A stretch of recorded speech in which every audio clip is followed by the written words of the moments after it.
The Flash had its big Season 2 season finale this week, and the episode was entitled The Race of His Life. As we join the episode, all of Team Flash is still reeling from the death of Papa Allen last episode, and no, I don't think that's a spoiler. Chances are if you're watching my review for this now, you're up to date on the show. This would all seem to be part of Zoom's very Sith Lordian plan to have Barry embrace his anger and join him on the dark side. And considering how much the Speed Force is already being written like the actual Force from Star Wars, this really shouldn't surprise anybody. This plan isn't totally without its merits. Barry is angrier than he's ever been before and suitably off his game as the Flash. Everyone tries their best to wrangle Barry back to the light, even Iris, who dangles the prospect of their happy romance in front of him, but nothing seems to do the trick. It's instead Zoom who pushes for the idea of one final showdown, not a fight. We've had plenty of fights between Zoom and Flash so far, and sadly the Flash has lost pretty much all of them. In a nice bit of creativity from the writers, it's decided that these two speedsters will settle their differences once and for all, like, well, actual speedsters, with a race, of course. But when you're dealing with a maniac like Zoom, nothing is ever as it seems, and the races actually cover for his ultimate plan of destroying the multiverse. Why does Zoom suddenly want to destroy the multiverse? Because he's crazy, that's why. Yeah, I gotta admit, Zoom's breakdown and motivation is probably one of the weakest parts of this finale, especially when you stop and consider how strong Reverse Flash's simple and relatable motivation of wanting to get home was last season. Team Flash fears that Barry is too angry and reckless to make a clear-headed decision, so they end up actually locking him up in a nice bit of mirroring what happened at the end of last season when it was Barry looking into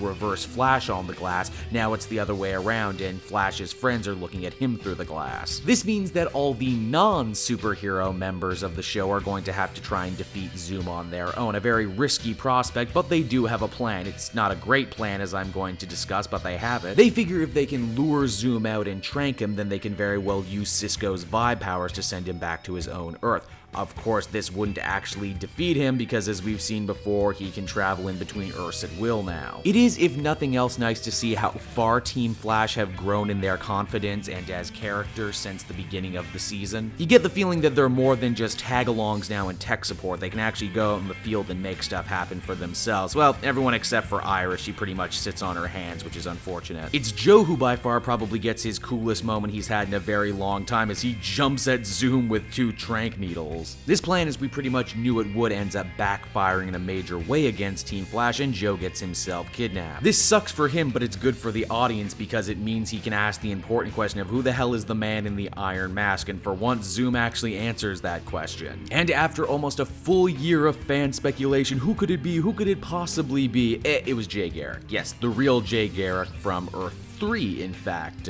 Evil Jay just stole his name. Not exactly what I would call a mind-bending twist, but it's certainly a satisfactory one and gets paid off in a big way at the end of the episode, but I'm getting ahead of myself. With no other choice and with the support of Wally, Barry decides to finally meet Zoom in the field of battle for one final race. And how does he win this unfair rigged fight? Well, cheating, of course, by bringing out a skill that he never had before, but one he learned from Zoom's very own playbook. Yep, that's right, Barry learns to do the time remnant thing. Luckily, the show is smart enough to put its foot down and say, yeah, you know, that was really cool and everything, but I can't do that trick all the time. It takes a lot out of me. You know, that's good, because if that wasn't the case, I would ask every time, now why doesn't Barry just do the time remnant trick? Heck, the race of his life even surprised me by doing a callback to an episode I wasn't exactly a fan of, the episode with the time race, and actually paying that stuff off in a really meaningful way. You see, by constantly jumping Earth, screwing with time, and other such general Speed Force villainy, Jay Garrick, Hunter Zolomon, whatever you want to call him, has actually made himself a major enemy of the time race, and in the end, they deal with him so the Flash doesn't have to. So yeah, all in all, everything got wrapped up in a nice little package, and the shiny bow on top is the realization that Jay Garrick of Earth 3 looks exactly like Barry's now deceased father,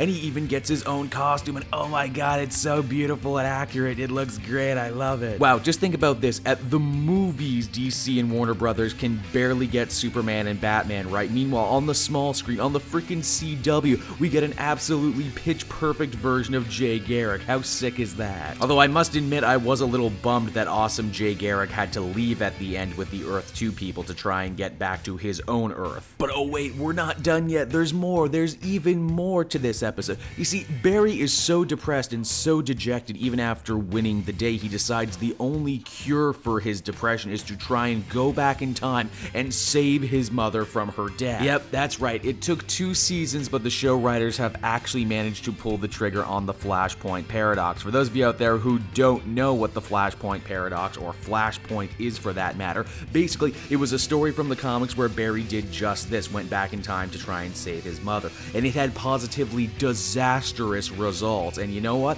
Those results are going to be a pretty good backbone for Season 3, I think. The race of his life, while not a perfect finale, got a lot more right than it did wrong.